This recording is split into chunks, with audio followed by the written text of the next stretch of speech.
So good afternoon everyone. So this video is about linkage between modern history and the Universal Civil Code. So first of all, we need to know that what is Universal Civil Code. Basically, it relates to two issues. One issue revolves around marriage, and second issue revolves around property. So from marriage comes the next issue of child, right?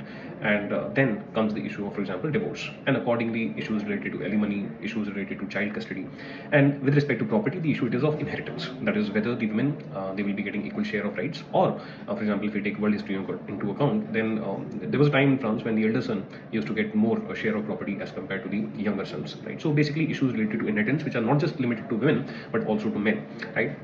But women के बारे में ज़्यादा बात होती है because they were denied these rights, right? So in the Indian context, right, or the context otherwise also outside the world also, right? So now let us come towards what you call as the Universal Civil Code and the modern history. So in that case, for example, the first can be said to be the abolition of sati, right? So although sati abolition, it is more related to the criminal part of things, but still it was a tradition in certain limited sections of the society that after death of husband, the wife would also have to immolate herself. So sati was abolished by William Bentinck because of reforms and efforts by Raja Ram Mohan Roy in the year 1829.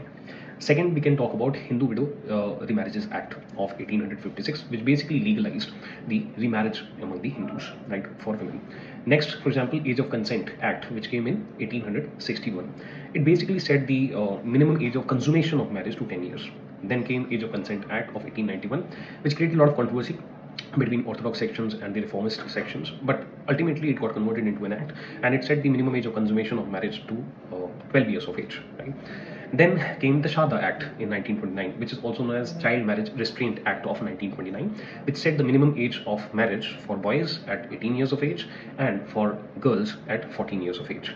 Then post-independence in 1951, there was introduction of Hindu code bills. So these were multiple bills, and there was a lot of controversy. Ultimately, through a series of acts, they were enacted. The bills got enacted. So, for example, the first is the Hindu Marriage Act of 1955, which basically brought down provisions clearly telling that which marriages are legal marriages, how to register a marriage, what should be the grounds of divorce, what should be the procedure of divorce, if a divorce takes place, then what are the responsibilities with respect to maintenance, that is alimony, and other related matters.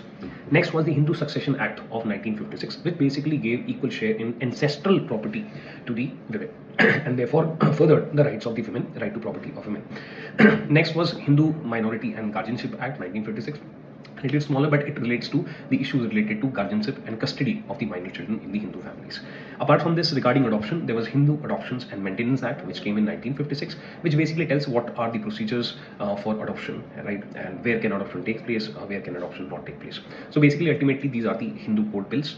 These, after enactment, they have been amended, in different time periods for further smoothing and simplifying and bringing uniformity among the Hindu personal matters, right? So therefore, that is the linkage between Universal Civil Code and modern history, and linkage is regarding social reforms, right? In exam, if it comes, then you can mention some of the social reformers also, and specifically Raja Ram Mohan Roy, right, with respect to sati, but otherwise Keshav Chandra Sen was an important name, right?